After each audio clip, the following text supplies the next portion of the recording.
संवाद के जरिए बड़े बड़े मसलात हल हो जाते हैं। संवाद के जरिए एक ऐसा सेतु क्रिएट होता है, एक ब्रिज क्रिएट होता है, जिसके मार्फत हम जो मुद्दे हैं जनता के हित के, जनता के लिए, लोगों के लिए, उसका हल निकालते हैं, उसका सॉल्यूशन निकालते हैं। वो सॉल्यूशन जो है वो न सिर्फ एक सोसाइटी का विकास करता है, उसको बढ़ाने में मदद करता है, बल्कि अगर एक बड़ी पिक्चर की बात करें तो पूरे देश के लिए भी काम आता है, उसके भी विकास में सहयोग करता है। इस समय हम लोग खड़े हैं जामिया नगर इलाके में और जामिया नगर की जनता से जनसंवाद यानी कि जी न्यूज़ की ये पहल है लोगों की समस्याएं, लोगों के मुद्दे उठाने की, और वही पहल का नाम है जी जनसंवाद। और इसी के तहत हम इस समय मौजूद हैं जामिया नगर इलाके में और हमारे साथ यहाँ के जो लोग हैं वो हैं। अपने लिए एक बार मैं चाहूंगा ये लोग ताली बजा दें, अपना स्वागत करें खुद। तो शुरू करते हैं जनसंवाद। यहाँ पर देखिए आज विमेंस डे भी है, लोग भी हैं और समाज के जो हर एक वर्ग के लोग बैठे हुए हैं, इनसे जानने की कोशिश करते हैं कि इनके लिए कौन से मुद्दे ऐसे हैं जो अहम हैं, इनके जीवन में ऐसे कौन से मुद्दे हैं जिसका हल निकल जाए, या वो मुद्दे ऐसे अहमियत रखते हों जिससे इनका भी विकास हो, समाज का विकास हो, इस पूरे इलाके का विकास हो और पूरे देश, पूरे राष्ट्र का विकास हो। तो बात शुरू करते हैं। सबसे पहले साहब, क्या नाम है आपका? मेरा नाम सलीमुल्लाह खान है। सलीमुल्लाह साहब, आपका बहुत स्वागत है जी संवाद में। यहाँ पर आज हम डीएनए करेंगे, यानी कि एनालिसिस करेंगे जो मुद्दे हैं उनका, और ताल ठोक के उन मुद्दों को उठाएंगे, उस पर बिना किसी राजनीति के, बिना किसी लाग लपेट के जो जिम्मेदार लोग हैं उन तक पहुंचाने की कोशिश करेंगे। तो सलीम भाई, आप ये बताइए कि आपके नज़र में ऐसे क्या मुद्दे हैं कि जो अहमियत रखते हैं आपके लिए, आपके पूरे समाज के लिए और पूरे देश के लिए? सबसे बड़ा मुद्दा तो जो है वो एजुकेशन का है। ये इतनी बड़ी आबादी है जामिया नगर, इस जामिया नगर की आबादी में स्कूल इतने कम हैं कि बच्चों के लिए एडमिशन मिलना जो है वो बहुत मुहाल है। अभी हम लोगों ने हाल ही में जो है इस पिछले 2 साल के अंदर इस इलाके का एक सर्वे करवाया है। 2600 घरों का हमने सर्वे करवाया। उस 2600 घरों का जब हमने सर्वे करवाया तो उसमें पता ये चला कि साहब यहाँ प्राइवेट स्कूल में बच्चे ज़्यादा जाते हैं, गवर्नमेंट स्कूल में बच्चे कम जाते हैं। बड़ी आबादियाँ हैं, उन आबादियों के अंदर स्कूल ही नहीं है। यहाँ जो स्कूल हैं कि जो प्राइवेट में भी चल रहे हैं, उन प्राइवेट स्कूल्स को एफिलिएशन नहीं है, उनको रिकॉग्निशन नहीं दिया जा रहा है। आज तक गवर्नमेंट जो है यहाँ पर ये मसला हल नहीं कर पाई कि ये ज़मीन जो है वो किसकी है, और ज़मीन की ओनरशिप ना होने की वजह से लोगों को जो है वो रिकॉग्निशन नहीं दिया जा रहा है। नतीजा ये है कि बच्चे पढ़ने के लिए अगर यहाँ गवर्नमेंट स्कूल में उनको एडमिशन नहीं मिल रहा है, या जो लोग उसको नहीं अवेल करना चाहते हैं, वो यहाँ से 5 किलोमीटर दूर, 7 किलोमीटर दूर जो है वो अपने बच्चों को जो है वो पढ़ने के लिए भेज रहे हैं। तो ये एक बड़ा मसला है यहाँ का। बिल्कुल, बहुत मैं चाहूंगा कि एक बार ताली बजा के, क्योंकि एजुकेशन एक बेस है इनका। सलीम साहब जो कह रहे हैं बात, ये बहुत अहम है, क्योंकि एजुकेशन से ही एक आपकी नींव तैयार होती है।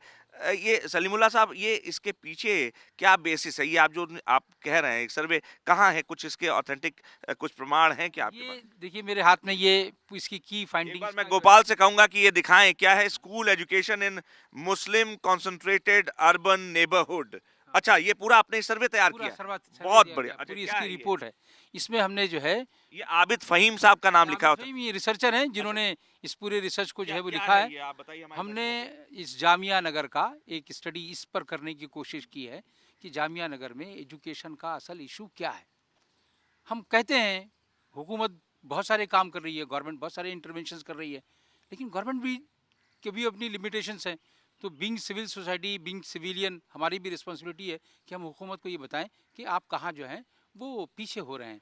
तो हमने उसके लिए पूरा स्टडी किया और स्टडी करके वो डेटा दिया है कि आपके पास यहाँ कितनी आबादी है और इस आबादी में आपके पास स्कूल की तादाद कितनी है। यानी 27,000 की आबादी है और 27,000 हाउस होल्ड होने के बावजूद यहाँ पर जो स्कूल है वो सिर्फ 10 या 11 स्कूल है। उसमें प्राइवेट कितने स्कूल हैं? और उस ये तो जो 11 क्योंकि आपका ये कहना है कि प्राइवेट स्कूल्स की गवर्नमेंट स्कूल बता रहा हूँ, 11 स्कूल। अच्छा, बाकी 11 सब स्कूल से प्राइवेट प्राइवेट। स्कूल हैं। अच्छा, बाकी सब प्राइवेट स्कूल हैं। और वो प्राइवेट स्कूल भी ऐसे स्कूल हैं कि जिन स्कूलों को रिकॉग्निशन नहीं मिल रहा है, वो कंडीशंस फुलफिल करते हैं। हाँ। वो जितनी एनसीईआरटी की कंडीशंस है उन कंडीशंस को फुलफिल करते हैं, उसके बावजूद उनको रिकॉग्निशन नहीं मिलता है। क्यों? क्योंकि वो एक ऐसे एरिया में रहे हैं कि जिसको दिल्ली गवर्नमेंट ये कहती है कि अभी डीडीए लैंड है। तो तो अब सवाल ये है कि आदमी कहाँ जाएगा, हम किससे जो है वो कहें। ये आबादी जो है ये इस हुकूमत की रिस्पॉन्सिबिलिटी है। यहाँ का अच्छा, हर आदमी जब तक सलीम पढ़ेगा साहब, नहीं। आपने ये बहुत बढ़िया मुद्दा उठाया और मुझे लगता है कि सब लोग अग्री करेंगे इस बात से कि एजुकेशन का, ये आपने कहा कि 11-12 सरकारी स्कूल हैं। हाँ, सरकारी स्कूल कहने का मतलब कि दिल्ली सरकार के हैं। दिल्ली सरकार के स्कूल से। उनके हालात भी मैं चाहूंगा, क्योंकि आप ज्यादा नजदीकी से देखा होगा आपने, तो उस स्कूल में हालात अब कैसे हैं? उसकी एक स्कूल की कैफियत देखिए, मैंने अपनी बेटी को एक गवर्नमेंट स्कूल में एडमिशन दिलाने के लिए लेके गया।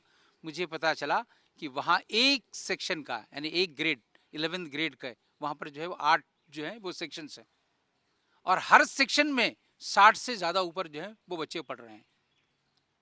एक स्कूल है, उस स्कूल की टोटल जो है वो नर्सरी से लेकर के 12 तक है। उस स्कूल में बच्चों की तादाद जो है वो 5000 है। तो आप तो अब कैसे और उसके उसके मुकाबले टीचर्स वगैरह। टीचर्स जो हैं वो हैं, हाँ। लेकिन अब वो एक स्कूल में एक टीचर जब जाएगा और 60 बच्चे वहाँ रहेंगे तो वो क्या पढ़ाएगा। और जो प्राइवेट स्कूल्स हैं उसमें फीस वगैरह का भी। वो अब जब प्राइवेट स्कूल में जाएंगे तो फीस का मसला है। अब यहाँ जो लोग हैं उनके लिए इशू ये है कि भाई वो बच्चे को जब पढ़ा लेते हैं तो पढ़ाने के बाद फिर आगे जब बच्चा जाएगा तो उसके लिए प्रॉब्लम है कि वो प्रॉब्लम बच्चा जा करके कहाँ एडमिशन ले, नहीं तो फिर वो यहाँ से 7 किलोमीटर दूर 5 किलोमीटर दूर वो बेचे। तो अब बहुत मौजूद आपने और बिल्कुल उसमें लड़कियों के लिए मसला ये रहता है, पेरेंट बहुत परेशान रहते हैं। दिल्ली के हालात ऐसे नहीं है कि कोई पेरेंट, मेरे जैसा पेरेंट अपनी बच्ची को इतनी दूर कैसे पढ़ने के लिए भेजेगा। तो ये देखिए, एक एक साथ इन्होंने दो मुद्दे बता दिए। एक तो एजुकेशन का बताया, दूसरा इनका कहना है कि बच्चियों को लेकर कि इतने दूर कैसे भेजेगा। तो कहीं ना कहीं लॉ एंड ऑर्डर को भी लेकर बात कर रहे हैं। आज विमेंस डे है, तमाम जो महिलाएं हैं यहाँ पर ये भी मौजूद हैं, इनसे भी जानने की कोशिश करते हैं। सलीम साहब ये मुद्दा उठा रहे हैं एजुकेशन का, क्योंकि जो घर की महिलाएं हैं उनके ऊपर बहुत सारी रिस्पॉन्सिबिलिटी है। पुरुष तो कह के निकल जाता है, किचन से लेके और बच्चों के जो पढ़ाई का टेबल है वहां तक जिम्मेदारी है। तो ये जो कह रहे हैं, आप उससे इत्तेफाक रखती हैं? बिल्कुल इत्तेफाक रखती हूँ। मैं खुद ही एजुकेशन के फील्ड में मैं भी एक टीचर रह चुकी हूँ बहुत और सुंदर एक प्रिंसिपल भी रह चुकी हूँ। बट मैं भी देखती हूँ कि जो सर कह रहे हैं बिल्कुल करेक्ट यही पोजीशंस हैं और हालात इतने ख़राब हैं कि जो ऐसे गवर्नमेंट स्कूल हैं वो ओवर क्राउडेड हैं और जो प्राइवेट स्कूल हैं वहाँ फीसेस इतनी हैं और फिर उसके बाद में भी कितने जतन, बच्चा बेबी पैदा नहीं होता उससे पहले पेरेंट्स को उसके इनरोलमेंट कराना पड़ता है। ये हालात हैं, मतलब इतने ओवर क्राउडेड हैं और इधर ये प्रॉब्लम्स हैं। तो दोनों प्रॉब्लम्स को कोप अप करने के लिए गवर्नमेंट की, जैसे आप भाई साहब ने कहा, हमें उसी हेल्प की भी ज़रूरत है और हमें इस क्राइटेरिया को भी चेंज करना होगा कि जो नियर बाई स्कूल हैं उसमें फ़र्स्ट बच्चों का एडमिशन की प्रोसीजर दिया जाए कि उनको जो नियर बाई के बच्चे हैं उनको गवर्नमेंट और प्राइवेट स्कूल दोनों ही लें, तभी बच्चे जो है एजुकेशन के फील्ड में सक्सेसफुल हो सकते हैं। जी, आपका शुभ नाम बता दीजिए। शुमाइल आउर। सुमाइल, ये आप एक चीज और पूछना चाहूंगा कि ये तो मुद्दे हैं ही, क्या आप लोगों ने अप्रोच किया किसी जो अथॉरिटीज हैं उनमें से किसी को, या फिर कोई ऐसा स्टेप लिया हो कि इन सब मसलों को लेकर जो इंफ्रास्ट्रक्चर है गवर्नमेंट का, स्कूलों का? अब बता रहे हैं साहब कि 60 बच्चे एक क्लास में, तो ऐसा भेड़ बकरी की तरह एकदम ऐसा लगता है भर दिया गया।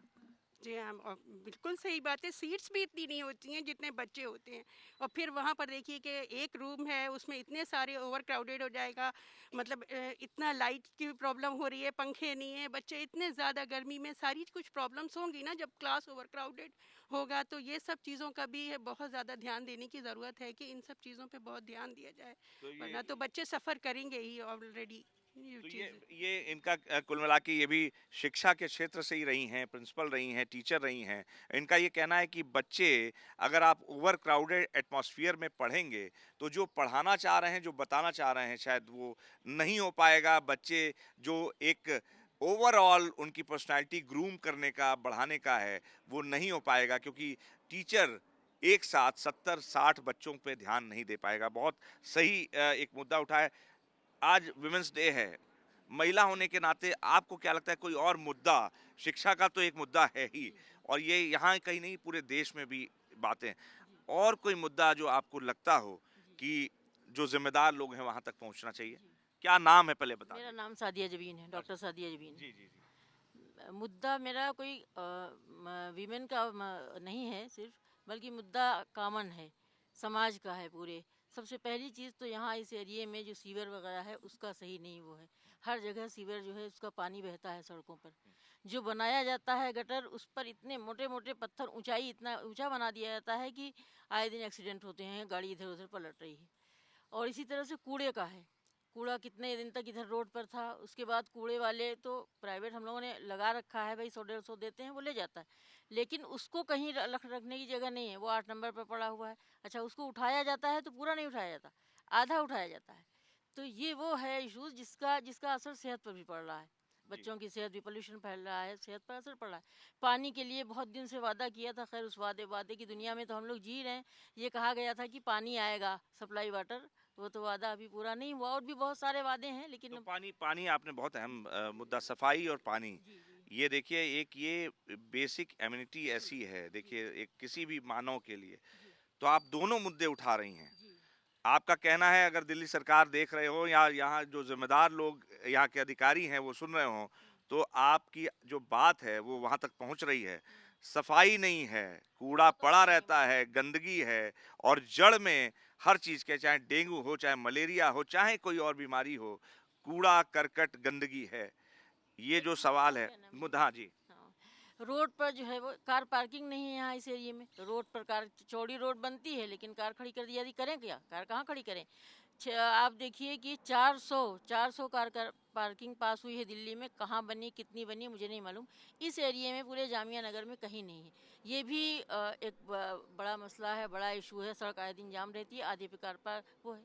देखिए आप प्रगति मैदान में 6000 कारों के रखने का इंतजाम है, तो इस एरिए में ऐसा कहीं नहीं नज़र आता। तो और ये ऐसा इस लगता मसले है पे, कि आपने कूड़े के मसले पे, पार्किंग के मसले पे, जी जी क्या आपने किसी अथॉरिटी से या आपके किसी व्यक्ति ने यहाँ बात के की है? जो काउंसलर हैं उनके सामने बात बार बार आई है काउंसलर कि कौन है और किस पार्टी से हैं? अब अरीबा खान हाँ, थी इससे पहले। हाँ। तो उनको बार बार हम लोगों ने बुलाया है, कहा है, दिखाया गया उनको।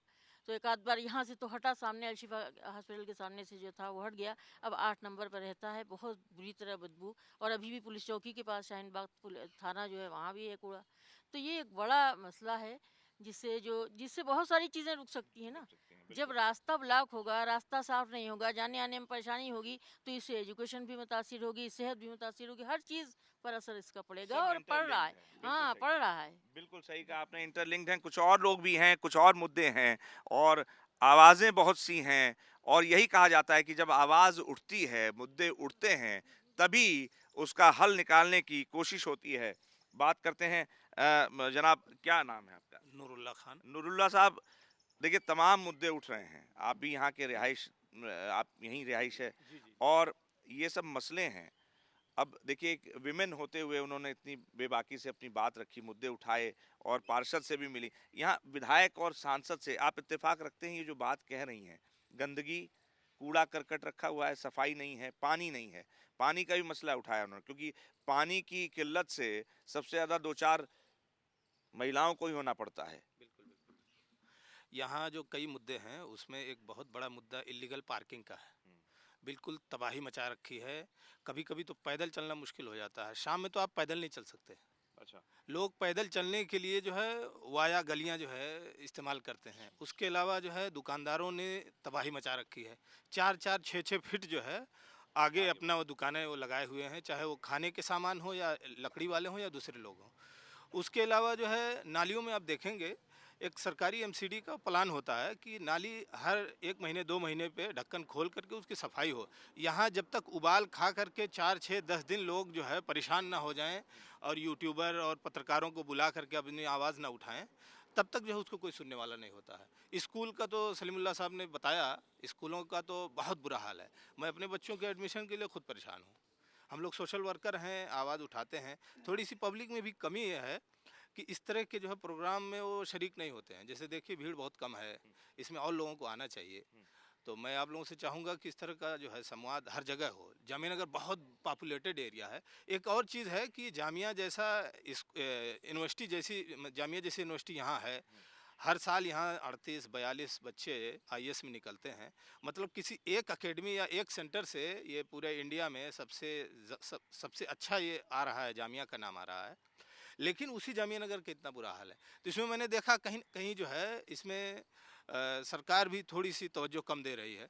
मैं देखता हूँ दूसरी जगहों पे पुलिस टाइट रहती है, लेकिन यहाँ इलीगल पार्किंग पे पुलिस कुछ नहीं बोलती है।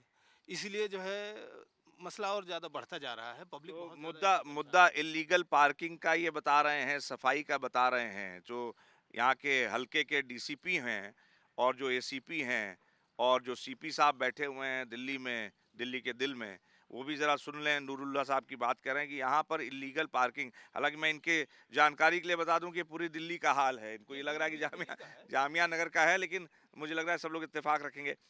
ये आपने कहा, अब आपके जो ये मुद्दे हैं, आपके प्रतिनिधि यहाँ के सांसद कौन हैं? यहाँ जो भी नेता हैं, हम लोगों ने जो है उनसे कोशिश उनसे की मिल है। के आपने कोशिश किया, विधायक, नहीं, सांसद, अभी मिले तो नहीं क्योंकि हैं। इतनी बड़ी कड़ी है देखिए लोकतंत्र में, पार्षद हैं, मेयर आवाज हम हैं, लोग उठाते सांसद रहते हैं, हैं। विधायक हैं। अभी थाने के पास जो है लगभग 1 महीने तक पानी भरा हुआ था सड़क पे। कई बार तो बैटरी रिक्शा पलट गया, औरतें बच्चों के साथ गिर गईं। उसके बाद जा कर के अभी वो सही हुआ है, लेकिन इसका परमानेंट हल होना चाहिए। एक बिल्कुल क्राउडेड जो है सड़क है, 1 महीने तक उस पे एक तरफ का रोड एकदम ब्लॉक हो जाए, ये बहुत ज़्यादा परेशानी का वो है। तो इस पे मैं चाहता हूँ कि 25,000 की पॉपुलेशन है, आप बता रहे हैं। जी, जी, जी, बहुत बड़ी आबादी है। लेकिन एक बात से और भी इत्तेफाक रखूंगा इनके, कि इन्होंने कहा जी जनसंवाद जो है, इस पहल की इन्होंने तारीफ किया और निश्चित तौर पे एक लोगों की समस्या, जो मुद्दे हैं वो उठाने के लिए एक बड़ा बेहतर प्लेटफॉर्म हम लोग देने की कोशिश कर रहे हैं। लेकिन ये भी एक कमी इन्होंने बताया कि लोग आते नहीं हैं। आप अपनी बात कहेंगे नहीं तो फिर कैसे मसला हल होगा? मुझे याद है, एक मैं घटना छोटी सी बता दूं कि यहीं पे पास में ही एक मस्जिद है, वहाँ पे मैं चौपाल करा था। तो देवबंद से मौलाना साहब आए थे, उन्होंने कहा कि साहब आप मोहसिन हो हमारे, क्योंकि हमने कहा कि ये हमने गलियों में देखा, लोग बोल नहीं रहे थे, उसी में रोज उतरते जाते आते जाते हैं, लेकिन गंदगी है उसी बीच में। अब जैसे मोहतरमा ने कहा, उन्होंने कहा, आवाज उठाई। अब अलग बात है कि जो हमारे प्रतिनिधि हैं वो, अब मैं तो कुछ बोलूंगा नहीं, ये ज्यादा बेहतर बोलेंगे कि क्या उन्होंने भी कान में रुई डाल रखी है। अब ये लोग बेहतर बताएंगे। हाँ और इशू असल ये भी है हाँ। कि देखिए यहाँ ज़्यादातर आबादी जो है वो माइग्रेंट की आबादी है। अच्छा। मैं आपको नहीं जानता, आप मुझे नहीं जानते, ओ। तो अब मैं आकर के अपनी रोजी रोटी में लगा हुआ हूँ, आप अपनी रोजी रोटी में लगे हैं। मेरे पास ये फुर्सत नहीं कि मैं कभी आपको सलाम कर सकूँ, आपके पास फुर्सत नहीं कभी आप मेरा जो है वो कोई चीज़ जान सके। तो मैं पड़ोस पड़ोस में रहने के बावजूद महीनों आपसे नहीं मिल पाता हूँ।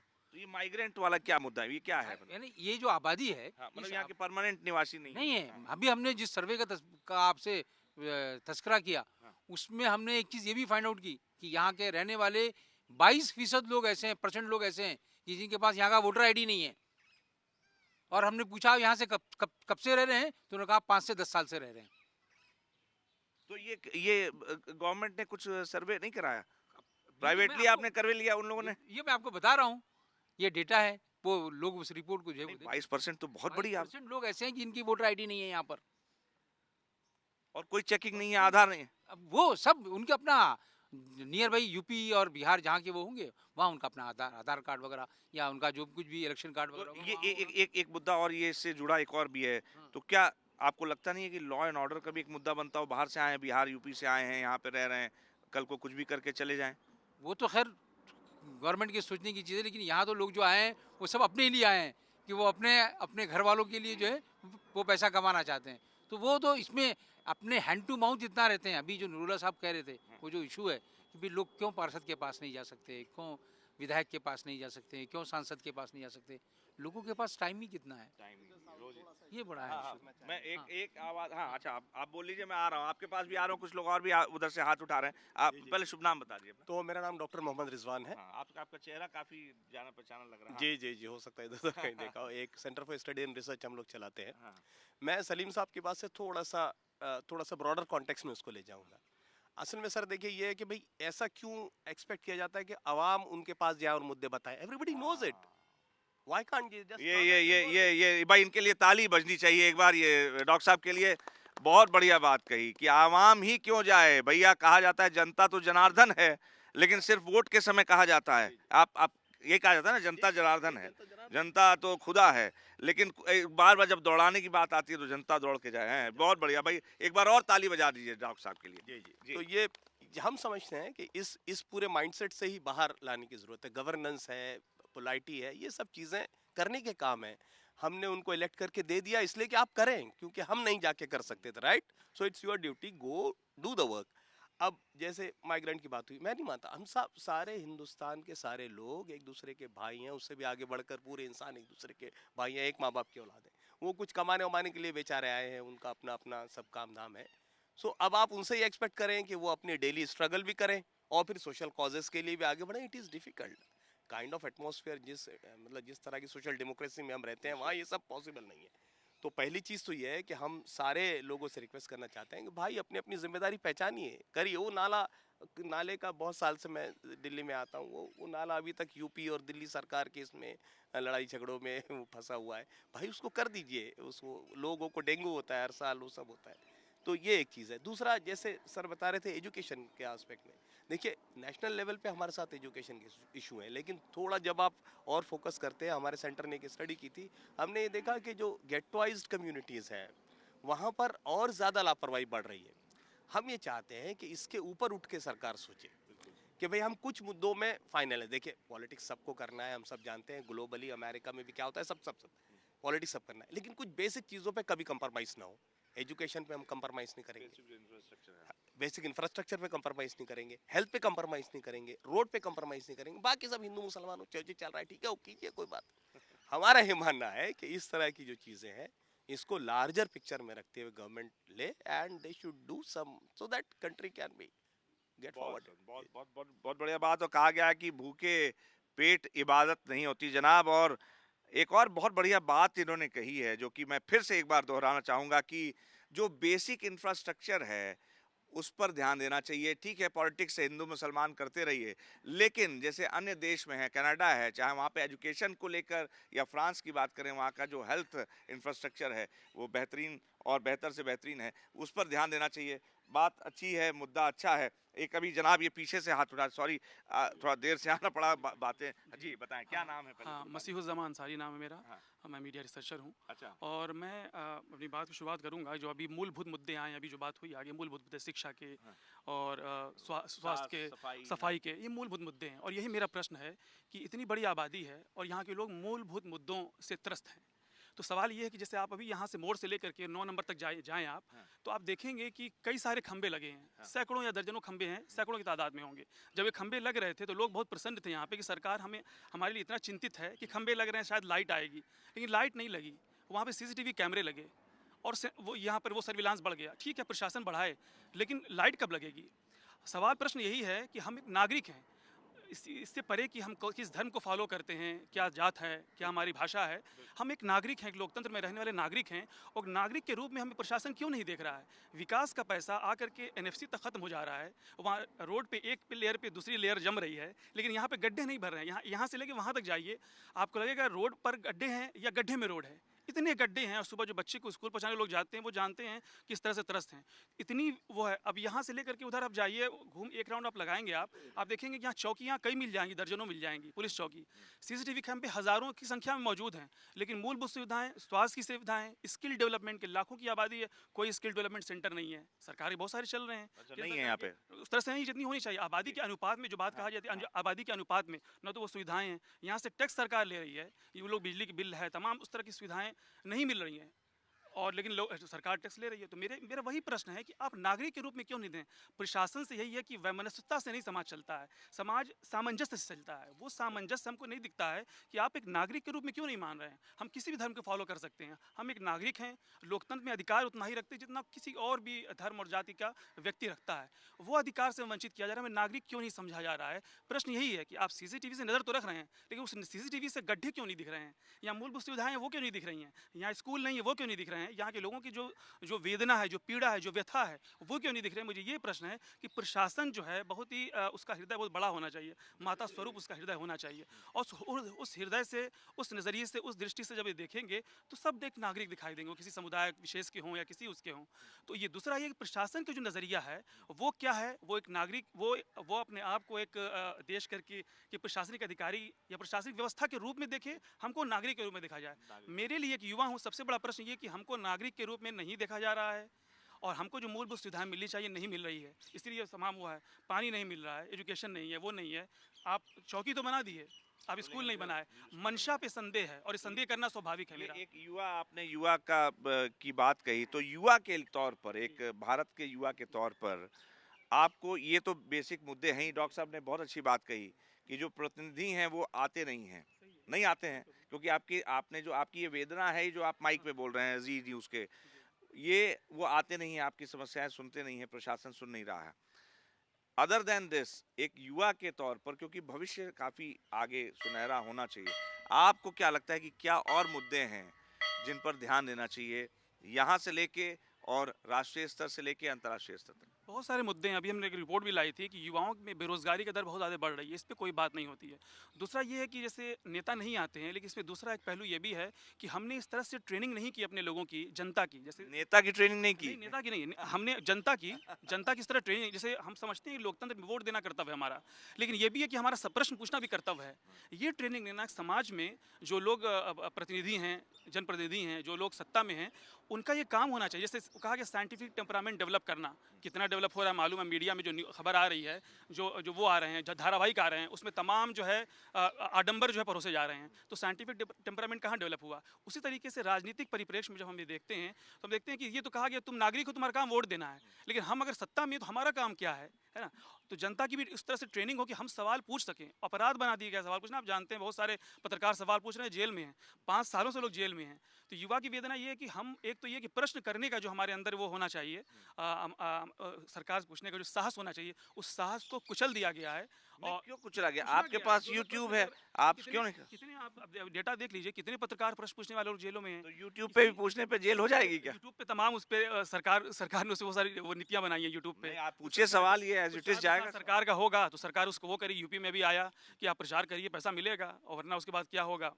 तो पत्रकार सवाल पूछना यहाँ पर बहुत मुश्किल कर दिया अब गया। देखिए, दो पीढ़ियां हैं, आपसे भी मैं ये कह रहे हैं, बड़ी अच्छी कई बातें इन्होंने मुद्दे उठाए ऐसे, आप इत्तेफाक रखते हैं इनसे? हाँ हाँ, इत्तेफाक है और इससे। आपके क्या मुद्दे हैं आपके हिसाब से?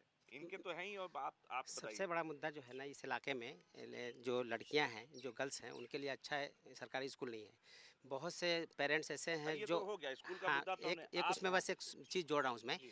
बहुत से ऐसे बच्चे हैं जो कॉन्वेंट स्कूल से बच्चियाँ पढ़ के आते हैं या बच्चे पढ़ के आते हैं, उसको फिर 10th क्लास के बाद या 8th क्लास के बाद उनको अच्छा स्कूल नहीं मिल पाता है जो उस लेवल का हो, इसलिए वो ड्रॉप आउट हो जाती हैं बच्चे ड्रॉप आउट इसलिए होते हैं कि उनके प्राइवेट जो स्कूल चाहे जैसे भी हो, उसके मेयार में और जो गवर्नमेंट स्कूल है उसके मेयार में काफ़ी फ़र्क है, इसलिए बच्चे ड्रॉप आउट जाते हैं। अच्छा, फिर अब ये बताइए, एसआईआर का एक मुद्दा है, एसआईआर काफी वो है, फिर अभी युद्ध भी शुरू हो गया, महंगाई आपको लगता है कि कहीं कोई मुद्दा है आपके लिए, या कि है? महंगाई बहुत इससे बढ़ेगी और उससे लोगों के मसाल पैदा होंगे।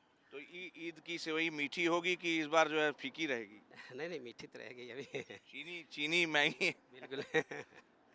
चीनी क्या रहेगी। लगता है, महंगाई नहीं मीठी रहेगी इंशाल्लाह। मीठी हाँ रहेगी? मीठी रहेगी। महंगाई कुछ कम होगी? नहीं महंगाई तो भी कम होने का कोई चांस नहीं हो रहा है, नजर नहीं आ रहा है, क्योंकि बेरोजगारी बहुत ज़्यादा है। एक चीज़ और मैं ऐड करना चाहिए, अभी यहाँ बात आई कि यहाँ 22% लोग आए हैं, माइग्रेशन है। देखिए अभी दिल्ली विश्वविद्यालय के प्रोफेसर, उन्होंने एक लेख लिखा था कि आबादी, कोई भी समाज कैसे जन्म लेता है, लोग आते हैं, बसते हैं और वो लेते हैं।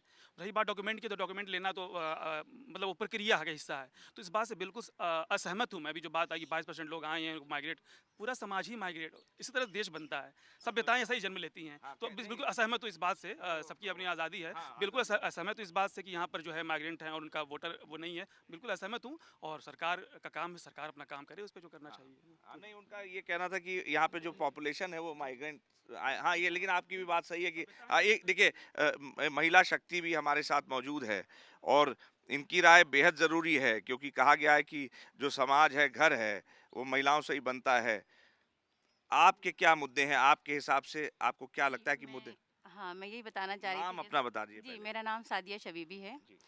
और मैं यही अभी जो पीछे मैंने जो महंगाई के ताल्लुक से सुना, उसी के बारे में बताना चाह रही थी कि महंगाई जो है ये एक माशी मसला तो है ही, उसके साथ समाजी मसला भी बहुत बड़ा है ये। क्योंकि ज़ाहिर बात है, जब महंगाई होगी तो घर का निज़ाम भी दरहम भरम होगा। और हम खुद देखते हैं कि अपने एरिया में, हमारी एक करीब में एक ऐसी बस्ती है कि इस महंगाई की वजह से ही जो वहाँ के मर्द हजरात हैं, तो वो भी जो है इसमें भी लग गए हैं, यानी कुछ काम नहीं कर पाते हैं, और हालात इतने उनके ख़राब होते हैं कि वो दूसरे नशे में, इस तरीके के जो है उसमें वो हो गए हैं। तो ज़रूरत इस बात की है कि इस महंगाई पर भी जो है हमें कंट्रोल करना चाहिए, ताकि हमारा एक माशरा भी जो है वो हो सके। और इसमें जो ख़वातीन जो पिस जाती हैं, इसमें मर्द हजरात तो कुछ नहीं बल्कि ख़वातीन पिस जाती हैं। वो मसला ये है कि वो छोटे मोटे काम करने लग रही हैं या घर किसी घरों में जाके काम करती हैं, वहाँ पे उनके ऊपर जो है बहुत ज़्यादा बर्डन भी पड़ जाता है। अच्छा, तो आप करती क्या हैं? कोई जॉब वगैरह करती हैं कि? नहीं हम अच्छा, लेकिन अब आपसे एक हम बहुत अहम मुद्दा पूछने जा रहे हैं। देखिए, महिलाओं को लेके एक बड़ा दोहरी नीति रही है शुरू से, मतलब ये भारत के समाज में या कहीं भी आप बात करें, ये जो ट्रेनिंग सेंटर्स है, अभी कोई बोल रहा था, डॉक्टर साहब शायद बोल रहे थे या कोई बोल रहा था कि जो महिलाओं के लिए, लड़कियों के लिए बड़ी उनके एक वो आशंका बनी रहती है कि कहीं से दूर भेजें, पढ़ाई में भी मतलब कहीं भेजने में डर लगता है। तो यहाँ आसपास कोई ट्रेनिंग सेंटर का कोई मुद्दा, या ऐसा कि हाई स्कूल के बाद, जैसे आपने रोजगार की बात कही कि मर्द हजरात जो है वो उल्टे सीधे कई बार कुछ लेने लगते हैं, करने लगते हैं, तो महिलाओं की ट्रेनिंग के लिए कुछ है क्या यहाँ आसपास, आपको लगता हो, जो आप जरूरी समझती हो कि ऐसा मुद्दा कोई उठाना चाहें आप? नहीं, हम लोग अपना ज़ाती तौर पे करते हैं कि महिलाओं को जो है रोज़गार से जोड़ने के लिए हमने सिलाई सेंटर कायम किया। ये तो उसमें आपका व्यक्तिगत हो गया ना, आपने अपने शुरू किया है ये? जी, अपना नहीं, एक ग्रुप, हमारी एक एनजीओ है, उससे मिलके हमने अच्छा, ये काम एनजीओ किया। की तरफ जी, से, जी, अच्छा। एनजीओ की तरफ से हम ये करते हैं सिलाई सेंटर में, ताकि महिलाएं जो है उसमें सीखें और रोज़ घर बैठे-बैठे अपनी जो है कमाई का ज़रिया कर सकें। हाँ, हाँ, लेकिन तो अभी अभी वो सरकारी तमाम योजनाएं हैं महिलाओं के लिए, आपको जानकारी है, जो तमाम योजनाएं हैं बच्चियों के लिए जो हाई स्कूल पास हैं या 12th हैं या ग्रेजुएट हैं, उनके उनको फाइनेंशियली जो है सपोर्ट करने के लिए गवर्नमेंट ने योजनाएं बनाई हैं कि आपको वो अपना सेंटर शुरू कर सकते हैं, कुछ जानकारी है आपको? जी, उस ताल्लुक से है हमारी जानकारी, लेकिन ये है कि उसको हासिल करने में, जानकारी हासिल करने में, या जैसे वो एक और वो क्या होता है, वो है ना आंगनवाड़ी वगैरह या ना, हाँ, वो भी जो है उसमें भी बहुत बहुत ज़्यादा अच्छी तरीके से वहाँ पे हमारी रसाई नहीं हो पाती है। अगर मालूमात भी हासिल करें तो उस तरीके की वो मालूमात हमें नहीं मिल पाती है। जी, आप कुछ कहना चाह रहे हैं? जी। देखिए, आज इंटरनेशनल वीमेंस डे है। जी। तो सबसे पहले तो मैं ये कहूँगी कि महिलाओं का जो दिवस है, दिन मना के हम महिलाओं को क्या आज़ादी दे पा रहे हैं? और महिलाएं यहाँ पर दिल्ली, पूरे दिल्ली की हम बात करेंगे कि इस दिल्ली में क्या जो राजधानी है, क्या यहाँ महिलाएं सुरक्षित हैं? आज आप देखिए कि महिलाओं के साथ क्या हो रहा है। बच्चियां घर से निकलती हैं, या कोई लेडी जो वर्क प्लेस पे काम करती है, या और कहीं किसी एजुकेशनल इंस्टीट्यूट में, या और कहीं भी हमारी बच्चियां जा रही हैं, क्या वो वहाँ सेफ़ हैं? आप देखिए, बड़े बड़े लोग जिन्होंने अपराध किया वो सब टहल रहे हैं, घूम रहे हैं, उनको कोई सज़ा नहीं मिल रही है, कानून बना है लेकिन सख्त नहीं है। तो सबसे पहली चीज़ ये कि आज विमेंस डे के मौके पे मैं ये कहूँगी कि हमारी महिलाएं इस दिल्ली में सुरक्षित नहीं हैं। दिल्ली में क्राइम बहुत तेज़ी से बढ़ रहा है, और ये सारी चीज़ें जो है इतनी ज़्यादा आगे बढ़ती जा रही हैं कि लॉ एंड कानून होने के बाद भी उसका कोई इम्प्लीमेंट नहीं है। लोग टहल रहे हैं, घूम रहे हैं, बड़े बड़े एमपी, एमएलए और नेता जो है वो के ऐसे गुनाहों में मुलविस हैं, उनको कोई सज़ा नहीं दी जाती। तो सबसे पहली चीज़ तो ये है कि हमारी महिलाएं इस दिल्ली में सुरक्षित नहीं हैं। दूसरा ये कि आप इस एरिया की बात कर रहे हैं, तो इस एरिया में हम रहते हैं, हम तमाम मुस्लिम महिलाएं पर्दे के साथ निकलते हैं, लेकिन हमारे बच्चियां या हमारे लोग जब यहाँ से बाहर जाते हैं तो उनकी भी सेफ्टी और सिक्योरिटी का मसला होता है कि वो उनके साथ क्या हो जाएगा, कब, क्योंकि कहीं कोई सुनवाई नहीं। हमें ये पता ही नहीं कि हमें कहाँ अपनी बात कहनी है और कौन सुनने वाला है। सरकार की योजनाओं की आप बात कर रहे हैं, सरकार की योजनाओं को पूरा करने के लिए हमने अपने यहाँ इंतज़ाम किया है कि लोग बताएं, ऐसे लोग बैठाए जाते हैं कि जो लोगों को बताते हैं कि भाई ये योजनाएं हैं, आपका ये कार्ड बनना चाहिए, आपको ऐसे करना चाहिए, लेकिन उसको वहाँ तक पहुँचते पहुँचते वो चीज़ें मिलते मिलते बहुत देर हो जाती है।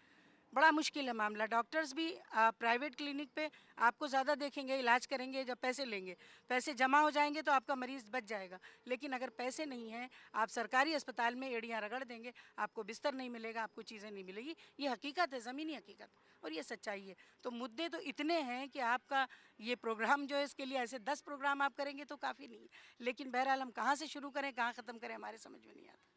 तो मुद्दे बेहिसाब हैं, और जो है आवाज़ है, डॉक्टर साहब से पूछते हैं, अभी हेल्थ का इशू है, और इसके अलावा आप ये जो मुद्दा बता रही हैं कि हेल्थ का एक इशू है, वो मेडिकल फैसिलिटीज़ कैसी हैं यहाँ पे? प्रॉपर तो नहीं है, मेडिकल फैसिलिटीज़ काफ़ी कम है, उसकी वजह से हम लोग बहुत सफ़र करते हैं कि मेडिकल फैसिलिटीज़ अगर उस तरीके से हों तो फिर लोगों को बहुत दूर दूर जाके ट्रीटमेंट लेना ये सब हो जाता है। तो बड़ा अस्पताल तो बड़ा मोटी फीस लेते होंगे यहाँ। जी जी, बड़े अस्पतालों में तो उसी तरीके से फीस से ज़्यादा हैं, फिर लोगों के पास भी उसके बावजूद भी इतनी ज़्यादा पॉपुलेशन के हिसाब से ना उतने बेड्स हैं, ना उतनी फैसिलिटीज़ हैं, तो वो सारी चीज़ें भी बहुत ज़्यादा मैटर करती हैं तो ये एक बात करने की कोशिश करते हैं। कुछ लोग आ रहे हैं, मेडिकल फैसिलिटीज़ भी मैटर करती हैं आपके हिसाब से। आप पहले तो नाम बताइए और क्या आपका क्या मुद्दा है। मेरा नाम मुजम्मिल हुसैन है। बहुत अच्छी बात यहाँ पे हो रही है और सारे इशू लगभग आ ही गए हैं, लेकिन सवाल यह है कि सरकार की ज़िम्मेदारी क्या होती है। सरकार की ज़िम्मेदारी ये होती है कि जो पब्लिक है उसके स्वास्थ्य का इंतज़ाम करना, उसके शिक्षा का इंतज़ाम करना, उसके शेल्टर का इंतज़ाम करना, उसके सुरक्षा का इंतज़ाम करना, उसके रोज़गार का इंतज़ाम करना, उसके लिए अच्छे पानी, अच्छा खाना, अच्छे आबो हवा का इंतज़ाम करना। और स्पेशली जामिया नगर में जो आबादी रह रही है, ये बात सही है, माइग्रेंट है, लोग बाहर से आकर के यहाँ बसे हुए हैं। कोई भी सभ्यता, कोई भी शहर ऐसे ही बसता है, हमेशा बाहर से लोग आते हैं, आकर के बसते हैं। लेकिन इसी इलाके में जितनी आबादी रह रही है, जो सरकार को टैक्स दे रही है जिस रेशियो में, और सरकार को उनका ख्याल जिस रेशियो में रखना चाहिए वो नहीं हो रहा है। अभी एक साहब ने कहा कि विकास आते आते न्यू फ्रेंड्स कॉलोनी में ख़त्म हो जाता है, जामिया नगर तक नहीं पहुंचता है। वहाँ पे सड़कों पे एक के ऊपर एक परतें बिछाई जाती हैं हर 6 महीने में। जामिया नगर का गड्ढा जो खुदता है वो सालों खुदा रहता है। आप आए हैं, आप इस इलाके के गलियों में चले जाइए, आपको यहाँ की सच्चाई दिख जाएगी। तो सरकार एक्चुअल में मुंह मोड़ ले रही है, क्योंकि इस इलाके की जो आबादी है ज़्यादातर माइनॉरिटीज़, स्पेशली मुसलमानों की आबादी है। हिंदू मुस्लिम चल ही रहा है, हर जगह देख ही रहे हैं। वो अपने जिम्मेदारियों से मुंह मोड़ने के लिए इस तरह का डिबेट करते हैं, मीडिया में हम लोग दिन रात देख रहे हैं। और कहीं भी कोई भी इशू है, सरकार की ये जिम्मेदारी है अपने पब्लिक के लिए। सरकार कौन है? पब्लिक की ही तो सरकार है। पब्लिक ने ही लोगों को चुन करके भेजा है, वही सरकार चला रहे हैं। उन्होंने अपनी जिम्मेदारियों से मुंह मोड़ा हुआ है। सारे इशू सही हैं, कोई सरकार की जितनी जिम्मेदारी है, एक भी जिम्मेदारी को सरकार पूरी नहीं कर रही है, यही सच है। तो कहीं आप अपने को भी दोषी मानते हैं कि चुन के तो हम ही लोगों ने भेजा है? हाँ, हमने चुन करके भेजा है और हम कोशिश करते हैं टाइम टू टाइम उसको चेंज करने का।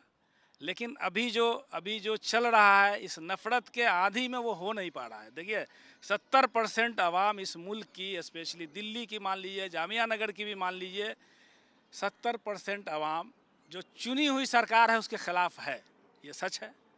फिर भी नहीं हो पा रहा है, कोशिश लोग कर रहे हैं, अच्छे लोग हैं। आपको भी आपको लगता है कोई मुद्दा उठाना है जिसमें बात हो? मुद्दे तो सारे आ चुके हैं। मेरा नाम जाहिद हसन है, मैं भी एक टीचर हूँ, लेकिन मैं गेस्ट फैकल्टी के तौर पे हूँ। तो हमारे इलाके में स्कूल तो नहीं है, सरकारी स्कूल नहीं के बराबर हैं, सारे स्कूल वो हैं। एक है सीएम श्री स्कूल यहाँ इस इलाके में, दिल्ली गवर्नमेंट के हैं, बहुत कम है। उसमें एक प्रॉब्लम ये है कि अदर का ऑप्शन है ही नहीं है उसे स्कूल। अब सारे बच्चे पढ़ रहे हैं प्राइवेट स्कूल में, अब उसको भरना है तो सरकारी स्कूल ही के बच्चे उसमें जा सकते हैं, प्राइवेट के नहीं जा सकते। अगर हैं तो रिकॉग्नाइज वाले ही जा सकते हैं, इससे अपने बच्चे को डाल ही नहीं सकते। और जबकि वो सरकार का, उसमें बेहतर पढ़ाई होती है, क्योंकि इसमें तादाद ज़्यादा होती है। और सीएम श्री वाले में महदूद लिमिट, बच्चे भी लिमिट होते हैं, और उसमें अच्छी पढ़ाई होती है। अगर कोई पेरेंट्स चाहे ले कि उसमें बच्चे का वो कर दें तो नामुमकिन है, क्योंकि उसका बच्चा इससे पहले के ऐसे स्कूल में पढ़ रहा है कि बस वो घर ही की तरह स्कूल है कि कमरे का, फ्लैट का है। तो ये बहुत बड़ी प्रॉब्लम है। सरकार को चाहिए कि अदर का ऑप्शन उसमें डाले।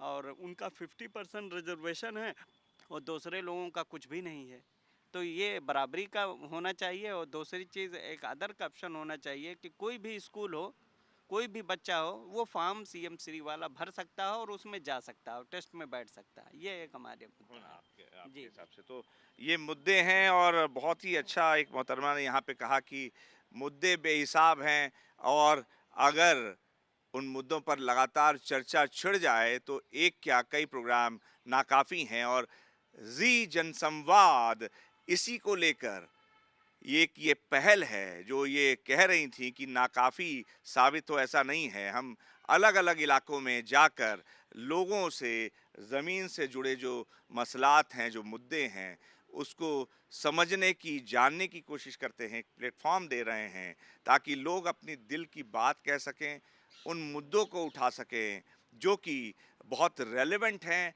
और उनके जीवन में अगर वो हल हो गए तो तब्दीली ला सकते हैं और देश का और राष्ट्र का, पूरे समाज का और पूरे इलाके का विकास कर सकते हैं। तो आज ये जनसंवाद था जाकिर नगर इलाके में और यहाँ के लोगों ने अपनी बात कही, मुद्दे उठाए। पढ़ाई सबसे पहला जो शिक्षा का मामला था, दूसरा स्वास्थ्य, सफाई, लॉ एंड ऑर्डर, सड़क, नाली, पानी, बड़े मुद्दों तक पहुंच ही नहीं पाए क्योंकि समय कम था और उनका, बहुत से लोगों का कहना था कि पहले ये जो बेसिक जो इंफ्रास्ट्रक्चर है हेल्थ का, एजुकेशन का, वो ठीक हो जाए तो बड़ी बड़ी बातें फिर कर लेंगे। और कुछ लोगों को जनप्रतिनिधियों से भी शिकायत है, हालांकि चुना हम ही लोगों ने है। कैमरा जर्नलिस्ट गोपाल के साथ अनुराग मिश्रा, जी मीडिया, दिल्ली।